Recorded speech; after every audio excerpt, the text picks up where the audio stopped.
it's so good to see you. It's nice to see you too. I take it from our drinking glasses that we don't have any special mugs today, but magnets maybe? How did you guess? Yes, we're totally on a magnets run. So yes, I totally brought a magnet. Did you? I did. Okay. I did. You go first. Perfect. So mine is a magnet that it's actually a coaster that my friend made for me, and it's made of raisin, and So inside are autumn leaves from the area where I grew up. So this reminds me of friendship, reminds me of home, reminds me of the fall colors. So it's a very precious magnet to me. I love looking at it. It just makes me happy. I can see why you wanted to turn it into a magnet instead of a coaster. Yeah, so it was a coaster. Yeah, and I only had one, so one coaster instead of four. I don't remember why I only have one, but I only have one. So I made it into a magnet just the other day. Cute. Yeah, I there love you it. go. And what do you have for us today? I have a magnet related to another trip of mine to the Maldives. So it's a cute little stingray made out of wood. It's hand painted. It's got the It is Maldives written on it. adorable. Yes, it's so cute. And listeners, again, if you can't see it now, go to our Instagram page. You'll see a picture of it. When I choose magnets, it has to be connected to something that we've done or at least speak to me in a way that reminds me of the country or the city that I'm visiting. So there we go. This is a little stingray that's so Look cute. at his little eyes. I guess his eyes just looked at you and you're like, I have to have you in my house. Yeah, it was just staring at me like, please take me home. So from the Maldives. So I guess you saw some stingrays while you were there? Yes, we saw lots of sea creatures. We saw turtles. We went on a little dolphin boat ride where we saw dolphins and stingrays too, and sharks. Wow. And sharks. Yep. Oh, There's these little sharks. You would be wading in the water, and these little sharks would come in, and you'd be like, eek! But the guides were like, oh, it's totally safe. They're not going to bite you. So just took their word for it. So as you can tell, listeners, we're talking about travel today, our travel experiences that we've had both as solo travelers and also when we go with groups and even when we go just with our partners or friends. So we're going to be talking about the advantages and disadvantages of that we found while traveling, whether alone or with others. So yeah, we'll be keeping an ear out for some of the words that we're going to be hearing today. So listeners, what will we be hearing? Keep your ears open for camaraderie, self-reliance, and budget-friendly. Those are the three words or phrases we're going to be talking about today. Perfect. So, you ready to go, Sarah? I'm totally ready. All right. Then your 20 minutes start now.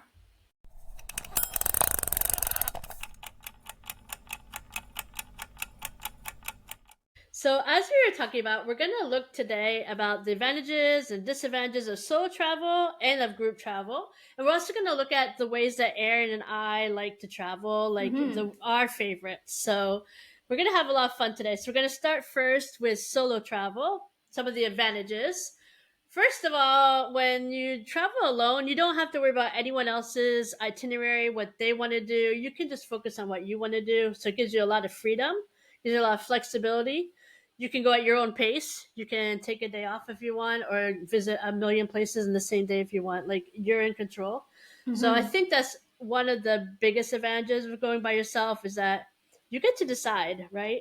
Yeah, you get to decide because for this podcast, we're going to say that solo is by yourself and then group is 3 or more people, right? So as soon as you get more people involved, it's a little bit harder, right? You don't always get to do what you want to do, right?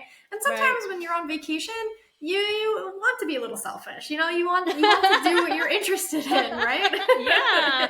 So, for example, one of my clients, she was just talking about in our discussion group how she likes to just sit and soak in the ambiance, soak in the local hustle and bustle, the different conversations, and she likes doing that at a cafe. She said last time when she first arrived in Spain, she sat there for almost 5 hours. 5 hours. Just soaking it up, right?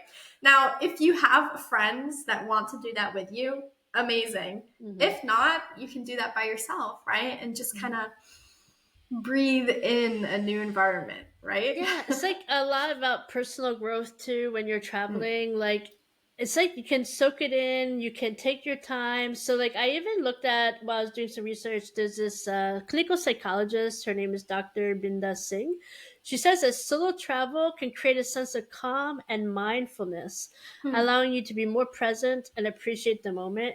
And that really Hmm. sounds like what your client was talking about, like just Yeah. sitting there, soaking it in. um, and like we were even mentioning before, like when you travel, it helps you grow in your confidence, your resilience, and you realize that you're self-reliant. You don't need to rely on Hmm. anyone else or anything else. You can do it. And Yeah. becoming self-sufficient, Mm-hmm. like you realize that you have enough around you and the skills you need to survive and to thrive and to have the vacation you want to have. Yeah. And you kind of look back and you're like, wow, I did that, Hmm. on Yeah, my for own. sure. For sure. Like I remember even like going on a writing retreat. That's not like a big like trip, but like we just went on a writing retreat. I went alone and ended up with a group of other people who we were led by an author and giving us great prompts to write throughout the weekend. And it Mm. just was so creative, and it was about like finding yourself and like finding your voice, and I just found that so rejuvenating. I guess that's the best word, rejuvenating. Mm. I love that. That sounds Mm. fun. I want to go Oh, on a writing retreat. oh, I loved every moment of it, and I still love the things that I wrote were really beautiful. Mm. And it was during the fall with all the colors, and we were in the woods. We were like at a convent that wasn't used anymore, so it was like this Mm. beautiful in the woods scenery by a little lake. Oh, it was gorgeous. So yeah, I Mm. would definitely do that again. It was really rejuvenating. Yeah, I definitely find that when you travel on your own, it gives you space to think and Yeah, reflect, contemplate things, right? And in a new environment that's different from the usual routine. yeah, So, yeah. yeah, Also, for sure. when you travel on your own, there's a lot of budget friendly options that you Hmm. have as well. You can find um, maybe cheaper accommodations because you're just one person. There Hmm. might be a local pricing that you can take advantage again because you're solo. I know that twice when I was in France and when I was in Morocco, I was able to find roommates to stay with, right? So when you're on your own, you're able to, I guess, choose options that are easier to find when you're solo, right? When you have a big group and it's like a big group of you coming in, sometimes it can be a little challenging or hard, Yeah. right? Um, Another friend of mine too traveled through Japan on her own, working for her room and board, and Oh so wow. yeah, there's a lot of like work stay options, I guess, that you can Hmm. find. And so when you're on your own, you have more of that flexibility to experience that. Or Oh yeah. hostels, even too, Oh right? yeah. Oh, Yeah. I loved hostels. Once I was in Glacier over the 4th of July weekend, and we did the trail, a beautiful trail called the Iceberg Trail at Glacier. And then we came home in the evening. We were at the hostel, and they served us pizza, and they put off little fireworks for us. And it was Aww. just the most beautiful moment. And we were just like, it was just my husband and I, and then everyone who was staying at the hostel. So like, yeah, it was like we were individuals and in a group Yeah. community building something together, and it was just lovely that they gave us a little present to thank us for our presence there, a present for your presence. But like it was just a moment that we really cherished, my husband and I, that 4th of July. Hmm.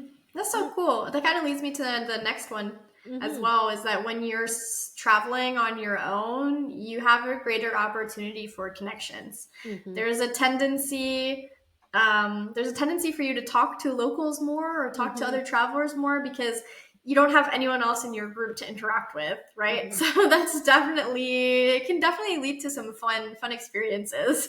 Oh yeah, for sure. Even I have an Airbnb actually in my house, right? So I was talking to a woman yesterday who's here from France for a month, and she was just talking about all the people she's met in our neighborhood and our neighbors. And I was like, I don't really even know my neighbors that well. She's like, I talk to him every day, and then she talks to the bus driver, and she talks to random people just to find out where they're doing their errands, so she can figure out where she is and where's the best place to get her food and her all her little stuff she needs. I was like, my goodness, like she has to do that. Like she has to put herself out there Yeah. because she's alone and she's just making it happen, and she loves it. Mm. She was telling me the story, like she went on the bus and she had a $20 bill, but here they don't give you change. You need to have exact change, or Yeah. you have to use your like card and like beep it Like in. a prepaid card, But yeah. she didn't know that, so she got on the bus, and the bus driver allowed her to stay on the bus anyway. So later, she got her little card, and she somehow ended up on the same bus with him. And it's like, thank you so much for allowing me to get on the bus the last time. I'm gonna tap my card 2 times this time. It's like, no, no, Oh. no, no, no, no, no, you're not. You're gonna. That one was free. It was on me. Aww. It's so sweet. Like stuff like that happens when you're traveling alone. The Yeah. kindness of strangers. You have to rely on some strangers, which also leads to some of the drawbacks. Like it's a little bit more dangerous. You Mm-hmm. are interacting with more strangers. There's a potential to be more vulnerable to lots of different scams, or it's not great to always be alone, and sometimes you're less likely to go out at night because you're a little bit afraid Mm-hmm. of how it could go, and you can get lonely too sometimes when you're by yourself. Yeah. But I think another of the other disadvantages is that there's a heavy logistics load. Yeah. You do all the planning yourself. Like you had to Mm-hmm. figure out your hotel, your plane, transportation between your destinations. You need to figure it all out, and that can be a little Mm-hmm. bit overwhelming as well, especially navigating a city and subways and buses. Yeah. A little bit Like overwhelming. you have the freedom to do what you want, but you have to plan logistically how you're gonna do that. Yeah, that's true. Yeah. So So, those were the pros and cons of solo travel. So Erin, mhm. can you tell us some of them about group travel? Yeah, let's talk about group travel. So, biggest advantage I think is the social bonding that you get, this camaraderie that you're able to Mm. develop with the people that you're traveling with. It's Mm-hmm. almost instant because you're, for lack of a better word, forced to experience the same things, right? Mm-hmm. So Whether it's positive or negative, like you right, get cockroaches in your hotel, you're all gonna laugh about it and you'll remember it, and it's a shared experience. Like exactly. my cousin Beth and her fiance, well, before it was her fiance, they went over to Europe and they did a like tour that was organized with strangers that they didn't know, but they became like great friends. And since then, they've visited some of them, and while they were there, like they felt so loved by that community that he asked my cousin to marry him in front of all of them there to share that moment together, the What? proposal in public in Oh, front of everybody. And then some of them are going to come to their wedding as well. So I think even a couple from Australia are coming to their wedding in Pennsylvania. So oh my they goodness. just created these bonds that you wouldn't create otherwise. Wow. Wow. Yeah, Mm, because you're thrown together. You've got those shared experiences, and then it's just like it's like an instant connection. mm, I love that. That is so cute. mm. Oh yeah. So yeah, and there's also safety numbers. So I was talking about Mhm. safety. Could be an issue when you're alone. Safety numbers, you're together. You can stay in a little group, added security, especially when you're in an unfamiliar place. And this time, you do have help with that logistics load. So people Mhm. can help you with the transportation, the activities, the lodging, everything that you have to Yes. figure out. You can maybe share that load together. Although it does depend on the level of involvement from the people that you're traveling with, right? Even if you're group Hmm. traveling, you still might end up with all the logistics to Do you figure out have a on your own. situation in mind? No, no. No, Well, no. yes, but Yes, what? Me too, you know, but don't worry. It's a secret. It's a secret. but I love planning. It's Yeah. fun. My dad was always the one that would plan family trips, and he enjoyed it, and I feel that same way. So just know that whatever you choose, if you're in a group, you might not get help, or you might get help. Right? Yeah. Just be aware of Yeah.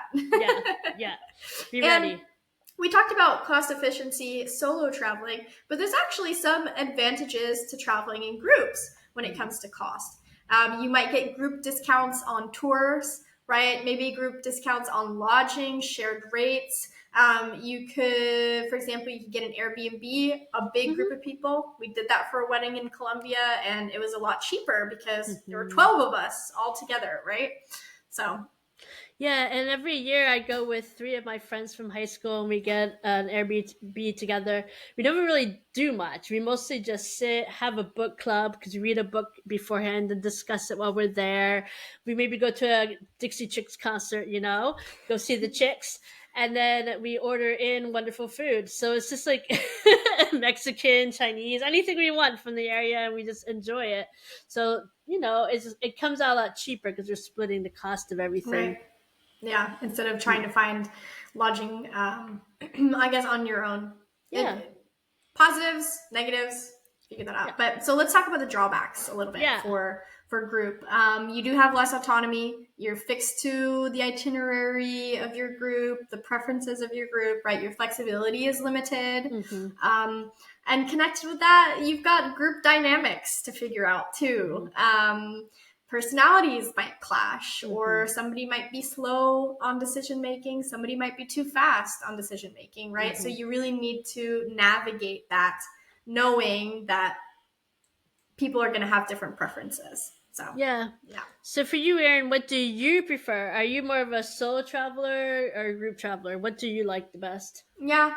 I'm definitely I love traveling with groups. I actually love traveling with my family. I have a lot of core Mm-hmm. memories, and I also get to travel with Dan's family now too. And so lots of core memories with that. But there is something peaceful about solo travel. Mm-hmm. So whenever we have group travel experiences, I like to sprinkle in or pepper in a bit of solo adventures into the group travel. Mm-hmm. For example, when we were in Japan and the Philippines, Dan and I decided that we were going to have some days where it was like a free for all. Mm-hmm. Anybody could do what they wanted, and we would meet back up later on, right? Mm-hmm. So Dan and I ended up going to Disney Sea in Tokyo, right? Just to kind of explore and have some fun on our own. So what about you, Sarah? What's your favorite? I like to have like one other person with me. Like just I like more like couple or like friend trips. So like I really Hmm. love to travel with my husband Jean Philippe. So we've gone to Dominican Republic. We've gone all the way out west in a car in a road trip for 5 weeks, and then came back doing Yellowstone Glacier. They went to the Pacific Ocean in our little accent from that was already like 10 years old camping. It was incredible. We've gone to Halifax, Cape Breton together. We love to travel together. And I also love when I want to go down south, I want to go with a friend. So I usually go with some of my best friends. We go down to Cancun or Dominican Republic and we just relax and have a great time together. That's my favorite is either with my husband or with a friend. I think you just create something beautiful together. Yeah. I like that. And that kind of leads us to the end, is that finding your travel style might Yeah. mean hybrid solutions, right? It Mm-hmm. might not mean solo or group. It might be a mix, right? Mm-hmm. So try and sprinkle in some like occasional day trips if you have a solo, right? Maybe day trips where you can integrate with others in this Mm-hmm. group trip, right? Or if you have a group trip, try to integrate some solo days or some pair days, right?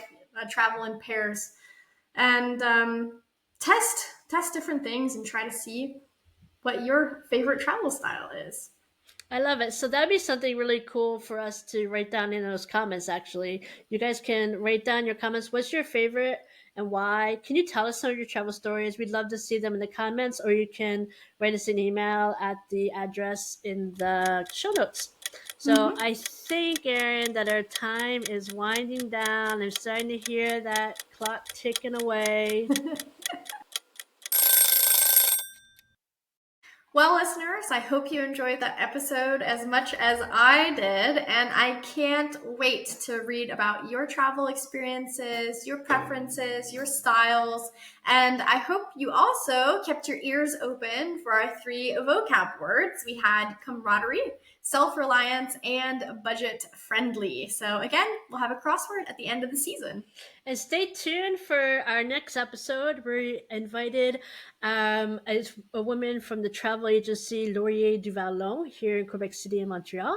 She is going to give us some travel tricks, some hacks, some ideas of places that you would love to travel and ways to travel. So I'm so excited about it. I can't wait to talk with Annick Bernier next week. So until then, goodbye, adios, au revoir from Quebec City. And signing off from Montreal to infinity and beyond.